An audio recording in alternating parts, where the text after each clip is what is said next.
Hey, it's Anthony Meisner with Land Title. Wanted to bring you our Boulder County first to know for the month of July, and you're the first to see it. So this is exciting stuff. Here's what's happening. Now that we're kind of moving into this transitional market that we're feeling, we're starting to see some flexibility there, right? So the average sales price for single family is still $1 million, right? It hasn't the prices aren't falling. It's just larger homes tend to sell in the springtime. They tend to sell when it's more convenient for families.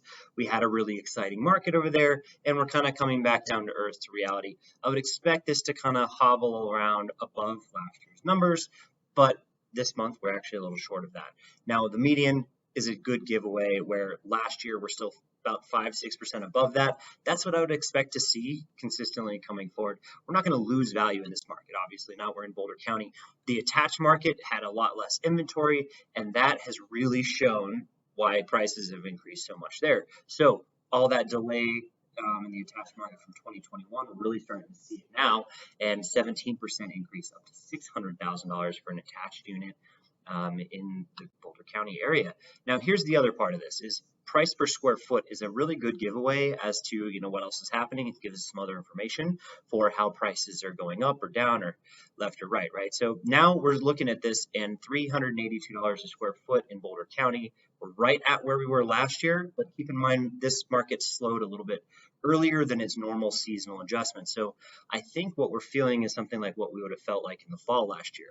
I really still think that average price per square foot is trending upwards. The condo attached market, that one is up 14% from this time last year, and that should be no surprise with the inventory shortage we had this year. Now, here's the other part of this. This is our active units here. So active units is just how many homes are on the market, right? Last month, we had 600 new homes come to market, a little bit less than we had last year at this time, but right in line with everything else that's going on. A lot less than we had last month, but June is usually the peak listing season. So no surprise, we're right in that seasonal norm. The big difference being we just don't have as many buyers putting stuff under contract. So we're up another 11% from where we were last month, but that definitely slowed down quite a bit. We put a lot of homes under contract. You can see it here. We put 400 homes under contract, even though we put 600 on the market. So we're a little short of where we were, but that should be no surprise that buyer demand has slowed down just a little bit with the interest rate rises, right? And with all the economic uncertainty that's coming. So this isn't a big deal. Just we're seeing our slowdown a little bit earlier than we would normally see it. It's something to definitely be cautious of. But if you're a buyer, there's seriously some opportunity right now that we haven't seen in a long time. January, February, we're at a week of inventory. Here we are getting close to 2 months of inventory. It's going to continue to trend up for, well, probably at least till October. So when we see that inventory increasing coming and we're paying attention to that, that really gives there a lot of opportunity for buyers. Sellers, when's the best time to sell a house this year? The sooner the better, right? With a 35% increase over last year's inventory and another 5-6% this month, we're going to continue to see that inventory rise. So what I would say is if you're going to sell a home, just make sure it's priced right and make sure that you're working to kind of button it up, but get it on the market as soon as possible, because the sooner the better in this market in 2022.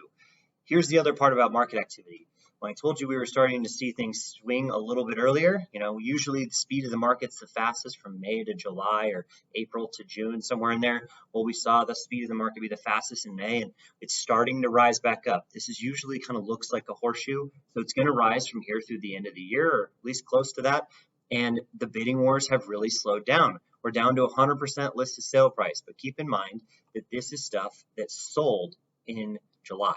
So all of those things that went under contract in June sold in July, and that's where we got this. So when you're looking at expectations of what you should be seeing, expect that if we're a little bit under full list price, that is probably where we're going to land. People, may make an offer at full price.